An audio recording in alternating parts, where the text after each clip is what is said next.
"Rise and shine, sleepyhead," a voice chirped. It was coming from my dog, Buster. I couldn't believe my ears. Was I still dreaming? I rubbed my eyes and tried to shake off the remnants of sleep. I must be dreaming. I opened one eye. The room was bathed in the soft morning light and everything seemed normal, except for the fact that my dog had just spoken to me. Buster was standing by my bed, tail wagging impatiently. His eyes were wide with excitement and he looked like he had been waiting for this moment for a long time. "Did you just talk?" I stammered. My voice was shaky and I could hardly believe what was happening. Buster, my loyal companion, had just spoken to me in perfect English. "Of course I talked."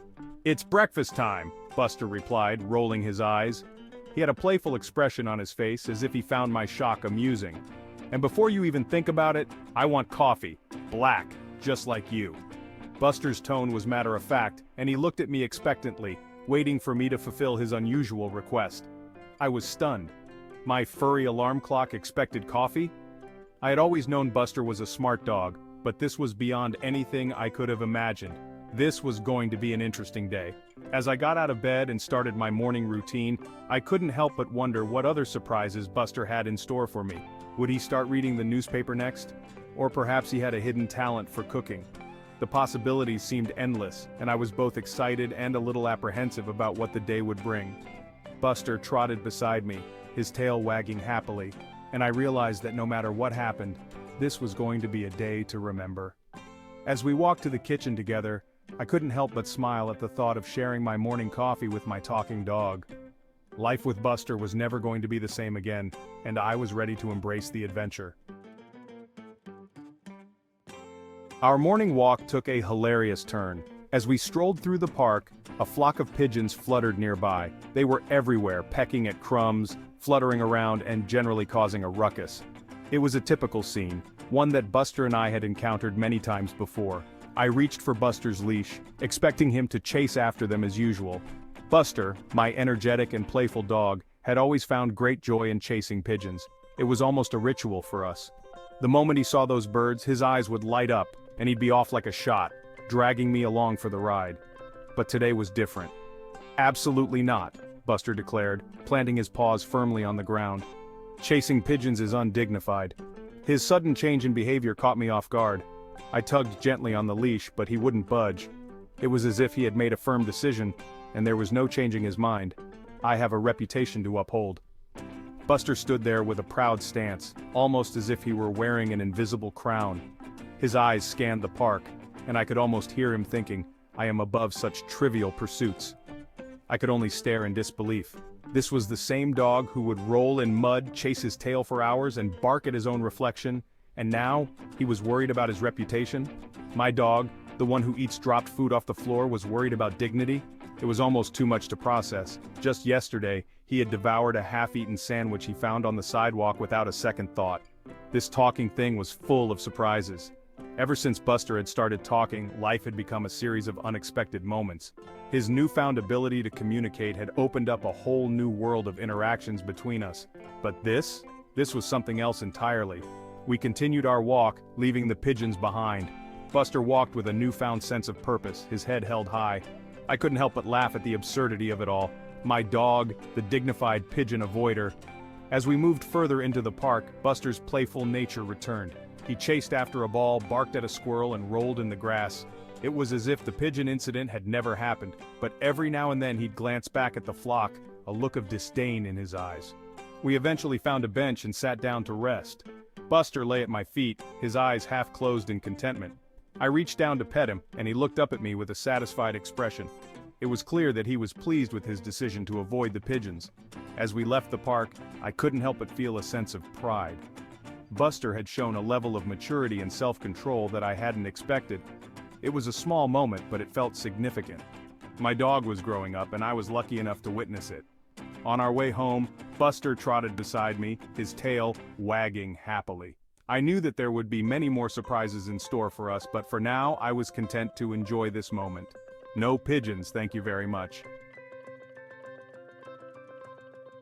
After our walk, I unlocked the front door, eager to relax, but Buster had other plans. He zoomed past me, heading straight for the kitchen. "Cookies! I smell cookies!" he exclaimed, sniffing the air with delight. "Don't tell me you forgot to bake me my welcome home treats."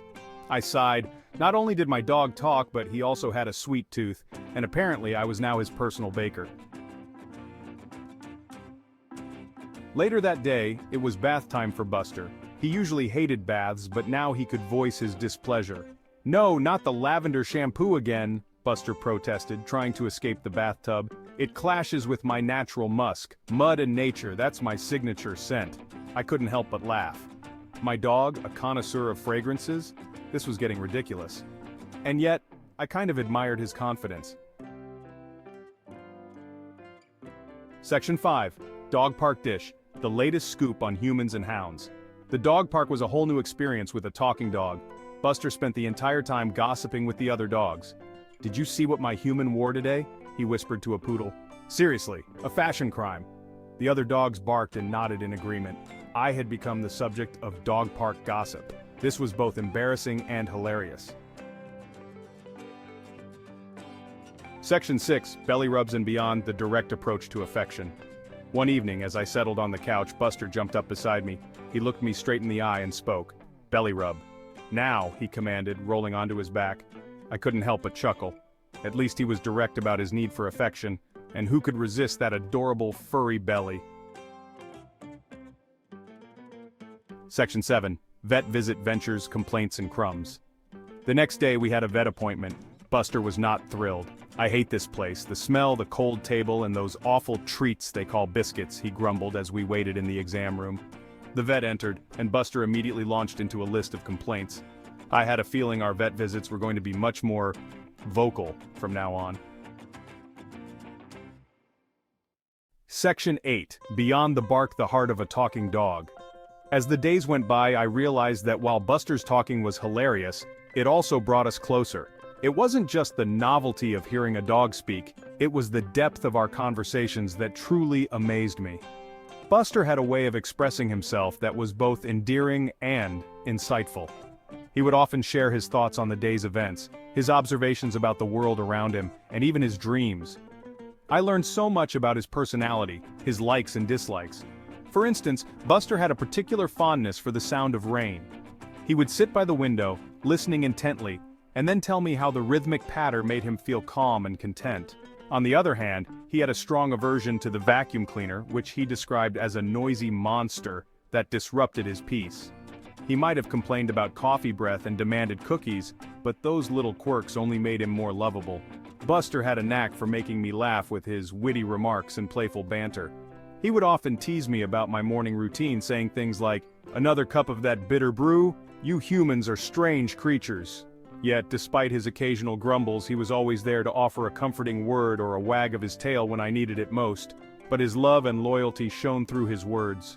There were moments when Buster's words carried a weight of wisdom that belied his canine nature. He once told me, "Life is simple. Love, play, and be kind." It was a reminder of the pure, uncomplicated joy that dogs bring into our lives. His ability to articulate his feelings and thoughts made our bond even stronger. We were not just owner and pet, we were true companions, sharing our lives and experiences in a way that was profoundly unique. Having a talking dog was a wild, wonderful ride filled with unexpected moments of joy and laughter.